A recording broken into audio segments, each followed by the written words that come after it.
ನೋವುಂಟು ಮಾಡ್ತಾರೆ. ದೇವರು ತಾಯಿ ಗರ್ಭದಲ್ಲಿ ಜನ್ಮ ಕೊಟ್ಟಂಥದ್ದು ಯಾಕೆ ಅಂದರೆ, ನಾನು ನೀತಿವಂತನು, ನೀವು ನೀತಿವಂತರಾಗಬೇಕು. ನಾನು ಪರಿಶುದ್ಧನು, ನೀವು ಪರಿಶುದ್ಧರಾಗಬೇಕು. ನಾನು ಯಾವುದೇ ದುಶ್ಚಟಗಳು ಮಾಡ್ತಾ ಇಲ್ಲ, ಯಾವುದೇ ನಾನು ನೀಚ ಕಾರ್ಯಗಳನ್ನ ಮಾಡ್ತಾ ಇಲ್ಲ, ಕುಡಿತಾ ಇಲ್ಲ, ವ್ಯಭಿಚಾರ ಮಾಡ್ತಾ ಇಲ್ಲ, ಆದ್ರ ಮಾಡ್ತಾ ಇಲ್ಲ, ದೋಚ್ಕೋತಾ ಇಲ್ಲ.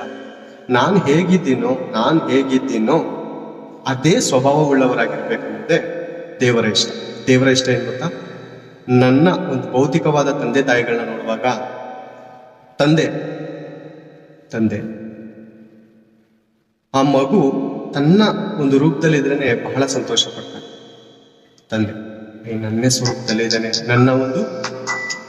ನನ್ನ ಒಂದು ಸ್ವರೂಪದಲ್ಲೇ ಇದ್ದಾನೆಂದು ಬಹಳ ಸಂತೋಷ ಪಡ್ತಾನೆ. ಯಾರು? ತಂದೆ.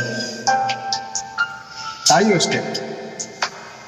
ತಾಯಿಯು ಏನ್ ಮಾಡ್ತಾರಂದ್ರೆ, ಮಗಳು ತನ್ನ ಸ್ವರೂಪದಲ್ಲಿ